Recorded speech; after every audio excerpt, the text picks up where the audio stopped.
Have you ever hugged your dog tightly, only to feel their body go completely stiff? Or patted them affectionately on the top of the head and watched them subtly flinch or look away? What if the exact way you say, "I love you," is actually causing your best friend hidden anxiety every single day? You love your dog. To you, they are not just a pet. They are your best friend, your shadow, a piece of your heart walking around outside your body. You buy them the best food, you make sure they have the softest bed, and you shower them with physical affection every single day. But as humans, we are primates. Millions of years of evolution have hardwired us to express love and seek comfort through grabbing, holding close, hugging, and kissing. It's how we soothe our babies. It's how we greet our friends. Dogs, however, are canines.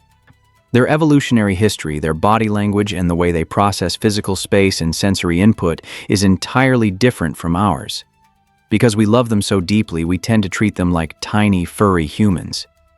And because dogs are incredibly empathetic, patient, and desperate to please us, they tolerate it. But tolerating something is not the same as enjoying it. Today, we are going to look at 7 everyday things you do. Things you do out of pure love and good intentions that are secretly causing your dog immense psychological stress. If you recognize any of these habits, please do not feel guilty. You simply didn't know. But by the end of this video, you will know exactly how to stop speaking human and start speaking dog.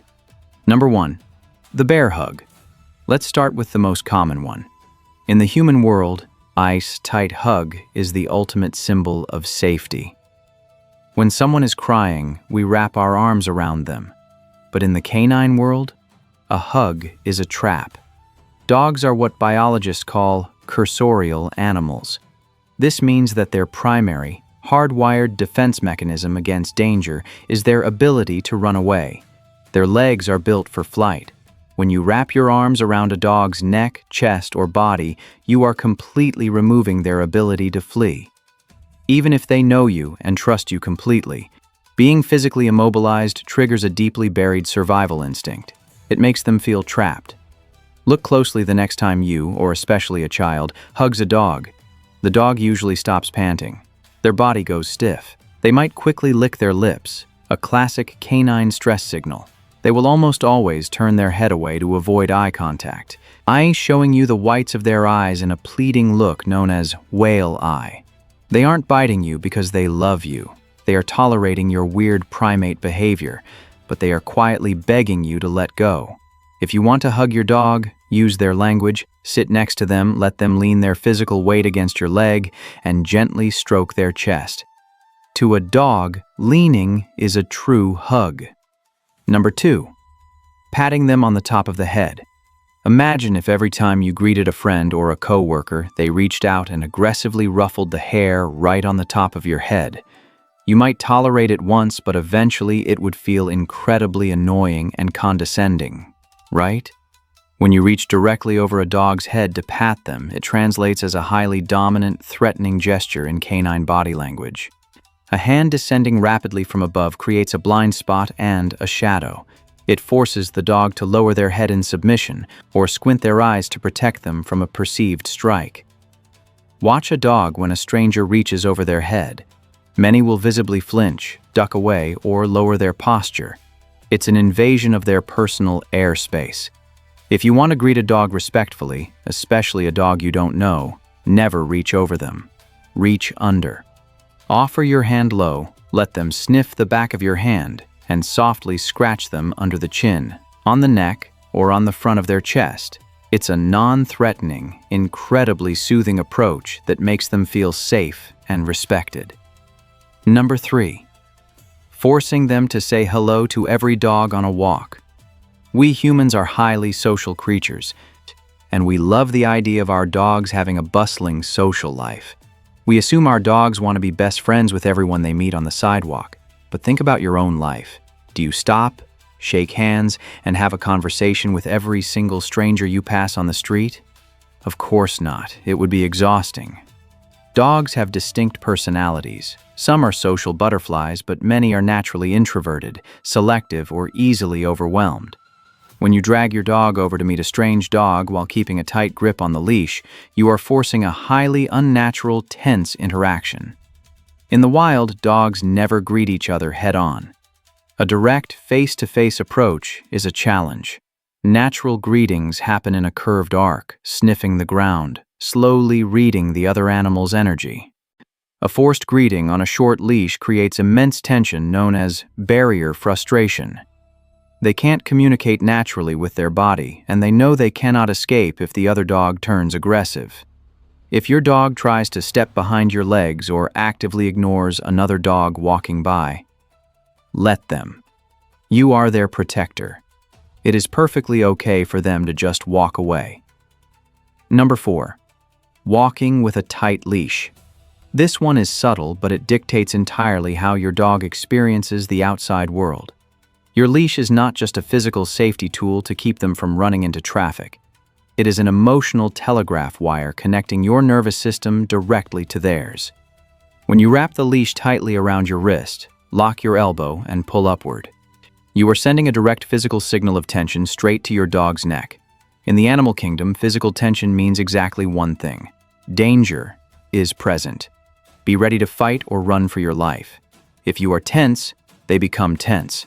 If you pull back sharply because you see another dog approaching, your dog's brain immediately thinks, "My human is scared. There must be a threat. I need to bark, lunge, and protect us." Training your dog to walk on a loose, relaxed, J-shaped leash isn't just about teaching good manners so your arm doesn't hurt. It's about sending a constant, calming signal down that wire. A loose leash tells your dog, "I am relaxed. I am in control. The world is safe, and you don't need to worry about a thing." Number 5. Waking them up abruptly. We've all been there. Your dog is sleeping so peacefully. They look so incredibly cute, and you just can't resist walking over and giving them a kiss or a sudden belly rub. But waking a dog abruptly from deep sleep is deeply jarring to their nervous system. Going back to their wild ancestors, a wolf that is violently woken up in the wild is usually being attacked by a predator. Their brain is hardwired to wake up in a state of defense. This is called the sleep-startle reflex. Even the sweetest, most gentle family dog can accidentally snap or bite if they are jolted awake from a deep SMAR-EM cycle. Their conscious brain hasn't turned on yet. Only their survival instinct is reacting. If you absolutely must wake your dog up, never use sudden physical touch. Instead, use your voice. Call their name softly from a few feet away. Make a quiet, clicking noise. Let their brain gently rise to the surface of consciousness and realize they are safe in their living room before you reach out to touch them. Number 6. Overwhelming their greatest superpower. A dog's sense of smell is practically magical. It is anywhere from 10,000 to 100,000 times more sensitive than a human's.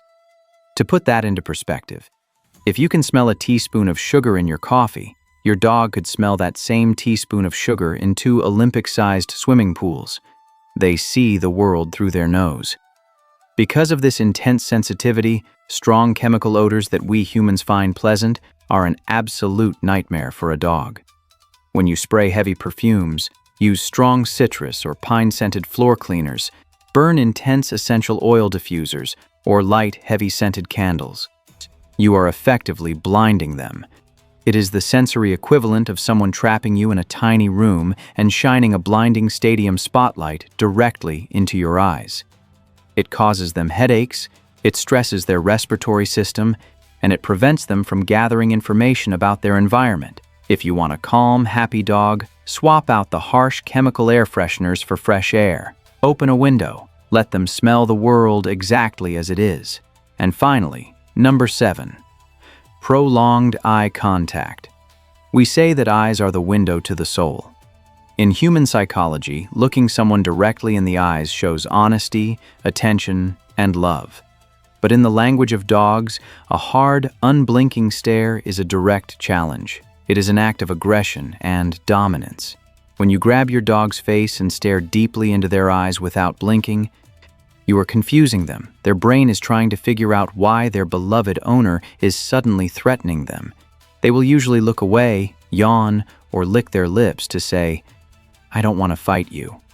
I submit." There is a massive difference between a hard stare and soft eyes.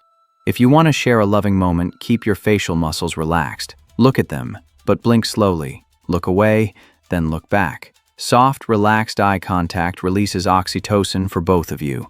A hard stare releases cortisol. Pause. There are so many little things we do every day that get lost in translation across the species barrier. But the most important takeaway from this video is this. The fact that you are here, listening to this, means you care deeply. You want to be the best human possible for your dog. Loving a dog isn't just about giving them what we think is best. It's about taking a step back, quieting our loud primate instincts, and learning how to speak their native tongue.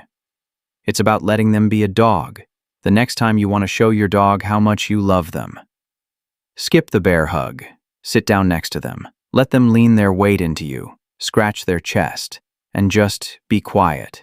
Because to them, that is the most perfect "I love you" in the whole world. If you realized you've been doing some of these things, let us know in the comments. You are definitely not alone.